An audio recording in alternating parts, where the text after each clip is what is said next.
이번 한 주간은 기독교 2000년 동안 내려왔던 예수님의 고난을 기념하는 그러한 순환 주간입니다. 경건한 기독교인들은 이 순환 주간에 금식하고 기도하면서 또 성경을 읽으면서 한 주간을 보내게 됩니다.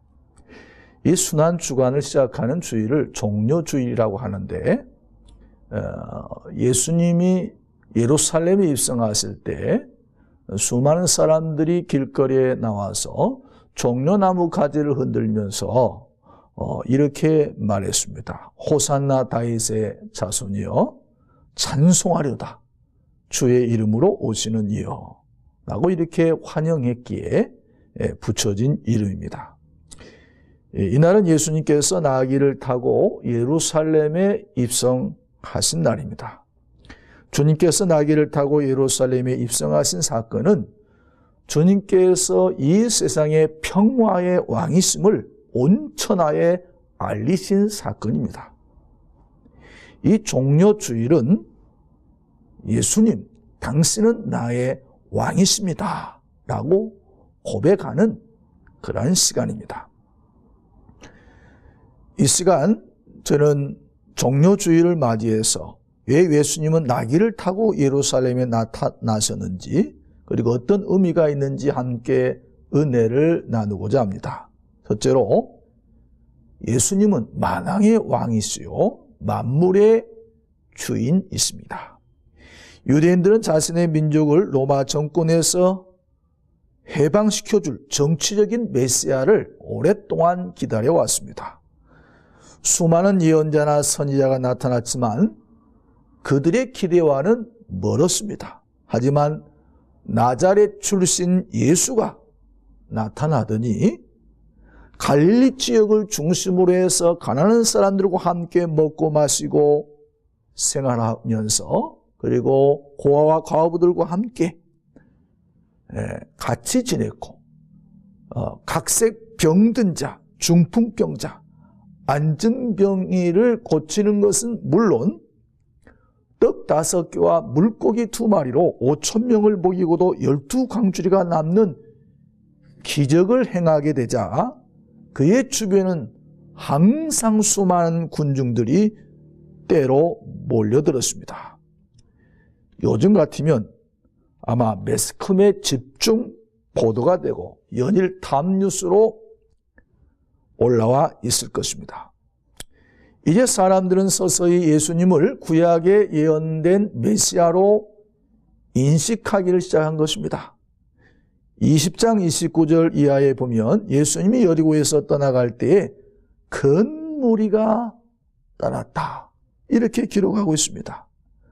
그런데 맹인 2사람이 길가에 앉았다가 예수님이 지나가신다는 그러한 소식을 듣고 예수님을 향해서 이렇게 외칩니다. 다윗의 자손이여 우리를 불쌍히 여기소서. 다윗의 자손이여 우리를 불쌍히 여기소서. 이렇게 다윗의 자손이라고 부른 것은 에레미야서 23장 5절과 6절에 이런 말씀이 있습니다.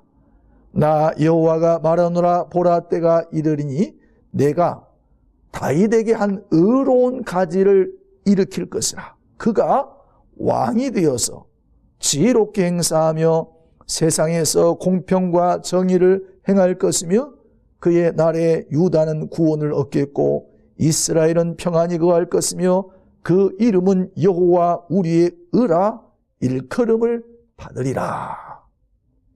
이 말씀을 기억한 것입니다.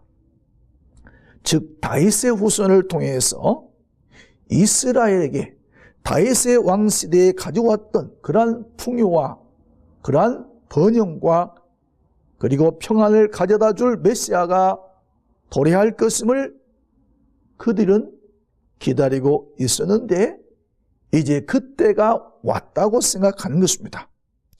예수님은 이런 대중적인 지지를 받으면서 지금 예루살렘의 이스라엘의 메시아로 입성하신 것입니다. 그런데 주님이 그냥 걸어갈 수가 없었기에 주님은 두 제자를 한 마을에 보내시면서 이렇게 말씀하셨습니다. 야, 맞은편 마을에 가면 나귀와 나귀 새끼가 있을 것인데 그것을 풀어가지고 나한테 가지고 와라. 그런데 만약 나귀 주인이 왜 가지고 가느냐고 물으면 이렇게 대답해라. 주가 쓰시겠다 하라고 하면 아마 주인이 즉시 보낼 것이다.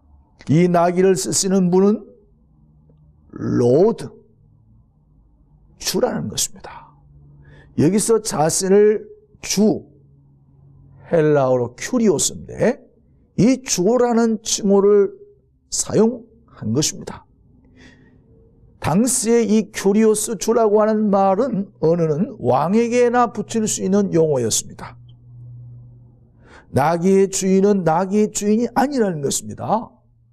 나귀를 만드신 만왕의 왕이시요 만주의 주이신 예수 그리스도가 나귀의 주인이심을 은연중 보여주는 것입니다. 그 당시에 로마의 왕 가이사는 자기 마음대로 하였습니다. 우리가 주님을 내 삶의 주인으로 인정하느냐 하지 않느냐에 따라서 자신의 신앙관이나 가치관에 엄청난 차이를 가져오게 되는 것입니다. 예수님을 내 삶의 주인으로, 내 삶의 왕으로 생각하는 사람은 모든 일에 있어서 자신을 드러내지 않고 언제나 자신의 주인이신 왕이신 예수 그리스도를 드러내게 되어 있는 것입니다. 왜냐하면 자신의 주인은 자기가 아니라고 예수님이라고 생각하기 때문입니다.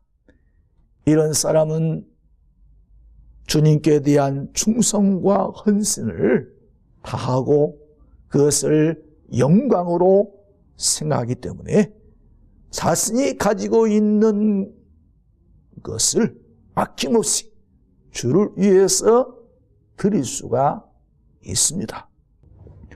오늘 적어도 예루살렘의 수많은 군중들이 종려나무 가지를 흔들면서 호산나 다윗의 자손이여 찬송하리로다 주의 이름으로 오시는 이여 가장 높은 곳에서 호산나 하리로다 이렇게 하면서 자신의 이 겉옷을 길바닥에 쭉 피면서 주님이 타신 나귀가 그 일을 지나가도록 그렇게 퍼레이드를 펼친 것은 적어도 그들이 나자렛 예수를 다윗의 후손으로 오실 메시아로 보았다라고 할 수 있을 것입니다.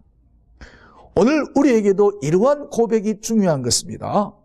우리가 믿는 신앙의 대상이신 예수 그리스도, 우리의 대속자이시며 우리를 죄와 사망에서 구속하신 하나님의 아들 예수 그리스도를 우리가 어떻게 고백하느냐 하는 것입니다.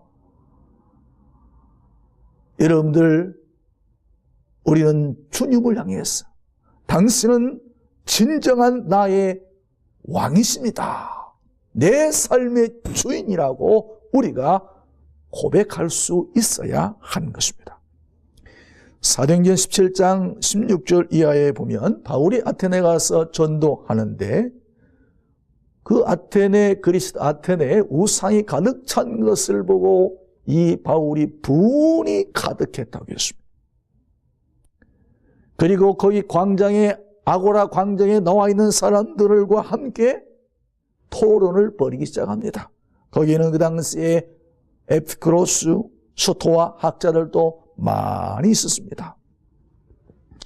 바울은 거기에서 그들에게 복음을 전합니다. 그들에게 이렇게 얘기합니다. 내가 보니 너희는 기독교, 범사에 종교성이 있다. 내가 두루 다녀보니까 너희들 제단 가운데는 내가 알지 못하는 신에게라고 하는 글귀를 보았는데 너희가 알지 못하는 신이라고 하는 그것에 대해서 내가 알려주겠다. 이렇게 말하면서 24절과 25절에 이렇게 말합니다. 우주와 그 안에 있는 모든 것을 창조하신 하나님께서는 하늘과 땅의 주인이시므로 사람의 손으로 지은 신전에 거하지 않으십니다. 또 무엇이 부족한 것처럼 사람의 손으로 섬김을 받으시는 것이 아니니 이는 만민에게 생명과 호흡과 모든 것을 주시는 분이십니다. 여러분들, 오늘 우리가 믿는 하나님은 이 세상 사람들이 말하는 그러한 신들과는 확연하게 구분되어진 우리에게 생명과 호흡을 주시는 창조주 하나님이심을 우리가 분명히 알아야 하는 것입니다. 그분은 지금도 살아계셔서 이 우주 만물을 다스리고 계시는 것입니다. 여러분들, 그렇습니다. 예수 그리스도는 온 세상을 다스리시는 그러한 룰러, 그러한 통치자 있습니다. 이 세상의 주관자 있습니다. 그분은 만왕의 왕이심을 우리가 알아야 하는 것입니다. 둘째로 그분은 겸손과 평화의 왕이십니다. 예수님 당시 예루살렘에는요, 6월절 명절을 보내기 위해서 적어도 약 20만 정도의 사람들이 붐볐다고 합니다.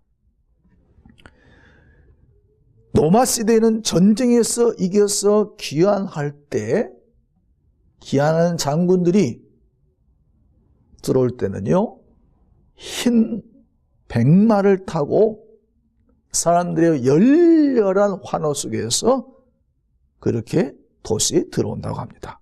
하지만 예수님은 열렬한 환호와 기대와는 달리 예수님은 아주 작은 나귀 새끼, 조그만 나귀 새끼를 타고 예수님이 예루살렘에 들어오시는 거예요. 예루살렘에 입성한 나귀를 타고 오시는 그 예수님의 그 모습이 얼마나 초라했겠습니까? 대부분의 많은 유대인들은 예수님이 로마 정권 아래에서 자기 민족을 구출해낼 그러한 정치적인 메시아로 생각했지만 주님의 관심은 달랐습니다. 그들은 이 세상 나라에 관심이 있었지만 주님은 이 세상이 아니라 저 하나님 나라의 하나님 나라를 위해서 주님이 오신 것입니다. 주님의 관심은 이 세상 국가가 아니라 이 땅에 하나님의 나라가 임하는 것입니다. 그러므로 예수님은 전쟁의 상징인 말을 사용하지 않으시고 평화의 상징인 나귀를 타신 것입니다. 나귀가 왜 평화를 상징하는 것입니까? 제가 언젠가 TV에서 다큐멘터리를 촬영한 것을 보았는데 그것은 남아메리카 고산 지역이었습니다. 그런데 그 지역 사람들은요, 지금도 그 산을 넘어갈 때, 그 사람들이 이동할 때 이 나귀를 타고 이동하는 것을 봤습니다. 그 고산지에서. 나귀가 아주 작은데 나귀 등에 약간 비스듬하게 이렇게 다리를 올려놓고, 그리고 난 다음에 뭡니까, 짐도 나귀에다가 싣고 이렇게 나귀 타고 가는 것을 보았습니다. 이 말과 나귀는 대비되는 것입니다.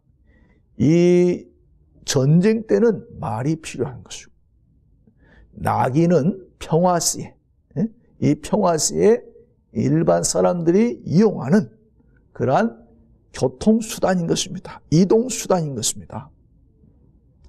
이날 예수님께서 나귀를 타시고 예루살렘에 입성하셨는데요.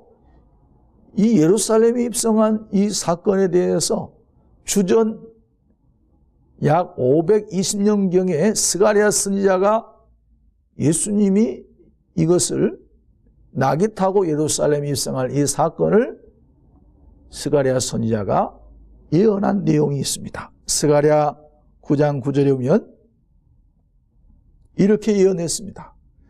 시온에 따라 크게 기뻐할지어다. 예루살렘에 따라 즐거이 부를지어다. 보라, 내 왕이 내게 임하시나니 그는 공의로우시며 구원을 베풀며 그 다음에 겸손하여서 나귀를 타나니 나귀의 작은 것 곧 나귀 새끼니라. 예수님이 오시기 전 520년 전에 스가랴 선지자를 통해서 이렇게 예수님께서 나귀 새끼를 타고 예루살렘에 입성할 것을 예언하셨는데, 나귀를 타신 목적은 바로 만왕의 왕이신 예수님은 겸손한 분이시라는 것입니다. 예수님이 예루살렘에 입성하실 때 사람들이 외친 구호가 뭐였습니까? 호산나, 다윗의 자손이에요. 여기서 호산나라고 하는 말의 뜻은 우리를 구원하소서, 우리를 구원하소서. 그러니까 이스라엘 민족이 노마의 앞자리에서 얼마나 고통을 당하고 어려움을 당하고 고난 가운데 있었는지를 우리가 짐작할 수가 있는 것입니다. 그래서 이 예수님께서 구약 성경에 예언된 메시아로, 그들은 정치적인 메시아라고 알고 자신의 민족과 국가를 로마의 정권으로부터 해방시켜줄 그러한 정치적인 메시아, 혁명가로 생각하고 있었던 것입니다. 그런 그들에게 예수님은 말을 타고 입성하지 않으시고 겸손과 평화의 상징인 나귀를 타심으로써 자신의 모습을 드러낸 것이죠. 주님이 말을 타지 않으시고 나귀를 타신 것은 하나님의 나라는 무력으로 온 것이 아니고 하나님의 나라는 낮아짐과 이러한 겸손의 섬김을 통해서 하나님의 나라가 오는 것임을 상징적으로 보여준 것이라고 생각할 수가 있습니다. 그러기에 주님이 인간의 고통과 저주와 죄짐을 짊어지시고 주님이 십자가에서 우리의 모든 죄를, 무거운 죄를 지시고 주님이 십자가에서 죽으신 것입니다. 예수님 말씀하신 대로 로마 병사들이 주님을 겟세마네 동산에 잡으러 왔을 때 베드로가 대제사장 말고의 길을, 종 말고의 길을 쳐가지고 떨어뜨렸습니다. 마태복음 26장 52절에 보면 예수님께서 이렇게 말씀하십니다. 이 예수께서 이르시되 내 칼로 도로 칼집에 꽂으라. 칼을 가지는 자는 다 칼로 망하느니라. 너는 내가 내 아버지께 구하여 지금 12군단 더 되는 천사를 보내시게 할 수 없는 줄로 아느냐. 주님은 평화를 사랑하십니다. 주님은 하늘 권세를 가지시고 무력을 사용하실 수 있지만 사용하지 않으시고 이 땅에 나귀를 타시고 겸손과 평화의 왕으로 오셨음을 보여주는 것입니다. 주님의 나라, 하나님의 나라는 로마처럼 힘으로 무력으로 지배하는 팍스 로마가 아니라 자신을 십자가에 희생함으로써 진정한 이 땅에 하나님 나라가 옴을 우리에게 보여주신 것입니다. 셋째는 성경을 이루기 위함입니다. 성경은 예수님에 대해서, 출생에 대해서 약 700년 전에 이사야 선지자를 통해서 말씀하셨습니다. 이사야 53장에 보면 그는 고운 모양도 없고 풍채도 없고 우리가 보기에 흠모할 아무것도 없다. 예수님이 나귀를 타신 것은 인간을 죄와 사망에서 구원하시기 위해서 나아가는 하나의 과정입니다. 그런 인간의 구원을 이루기 위하여서 영원하신 하나님의 계획과 섭리 속에 이 땅에 오셨고 그것을 위해서 사셨으며 그리고 십자가에 못 박으셔 죽으셨고 부활하셨고 승천하셨으며 그분은 다시 이 땅에 오실 것입니다. 고린도전서 15장 3절과 4절이면 내가 받은 것을 먼저 너희에게 전하였노니 이는 성경대로 그리스도께서 우리 죄를 위하여 죽으시고 장사 지낸 바 되었다가 성경대로 사흘 만에 다시 살아나사. 성경이 말하고자 하는 내용은 구약에 예언된 고난의 종 혹은 하나님의 종이 누구인가 하는 것입니다. 바로 그분은 메시아이신 예수 그리스도를 가리키는 것입니다. 이사야 선지자는 이사야 53장 4절과 6절 말씀에 이렇게 말했습니다. 그는 실로 우리의 질고를 지고 우리의 슬픔을 당하였거늘 우리는 생각하기를 그는 징벌을 받아 하나님께 맞으며 고난을 당한다 하였노라. 그가 찔림은 우리의 허물 때문이요 그가 상함은 우리의 죄악 때문이라. 그가 징계를 받음으로 우리는 평화를 누리고 그가 채찍에 맞음으로 우리는 나음을 받았다. 우리는 다 양 같아서 그릇 행하여 각기 제 길로 갔거늘 여호와께서는 우리 모두의 죄악을 그에게 담당시키셨도다. 이 말씀은 우리의 죄악을 대신 짊어지시고 십자가 고난을 겪으시는 고난의 종이신 예수 그리스도의 생생한 모습을 보여주는 것입니다. 이제 예루살렘에 입성하신 이후에 마지막 순환주간 행적이 시작된 것입니다. 순환주간은 사순절 기간의 마지막 주간으로서 종료주일로부터 금요일까지를 이르는 말입니다. 예수님은 일요일에 예루살렘에 입성하셨고 월요일에는 소위 권위의 날로서 주님께서 잎만 무성한 나무를 저주하셨으며 성전에 들어가셔서 성전에서 매매하는 사람들을 내쫓으셨습니다. 화요일에는 변론의 날로 유대 지도자들과 논쟁을 하시고 예루살렘 멸망에 대한 경고를 하셨으며 수요일은 예수를 죽이기 위해서 유대 지도자들이 음모를 꾸몄으며 목요일은 유월절 식사와 함께 최후의 만찬과 함께 제자들의 발을 씻기셨습니다. 금요일에 배반당하시고 잡히시고 공회 앞에서 빌라도의 신문을 받으시고 마지막 인류의 구속의 완성을 위해서 하나님의 어린 양 속죄 양으로서 희생 제물이 되셔서 십자가에 달려 돌아가셨습니다. 우리는 성경에 기록되어진 하나님의 말씀을 예수 그리스도의 보혈의 은총을 우리가 믿음으로 받아들이기만 하면 우리는 죄와 사망에서 구원받고 영생을 얻게 되어지는 것입니다. 여러분, 십자가에 달리신 예수 그리스도는 그분은 바로 하나님이시며 하나님의 아들이심을 믿으셔야 하는 것입니다. 그분은 만왕의 왕이시며 만물의 주인이십니다. 그분은 이 땅에 겸손과 평화의 왕으로 오셨고 성경대로 죽으셨으며 성경대로 다시 부활하셨고 성경대로 이 땅에 재림주로 심판주로 다시 오실 것입니다. 요한일서 5장 13절에 내가 하나님의 아들의 이름을 믿는 너희에게 이것을 쓴 것은 너희로 하여금 너희에게 영생이 있음을 알게 하려 함이라. 우리가 예수를 믿는 목적이 무엇입니까? 종교적으로 믿습니까?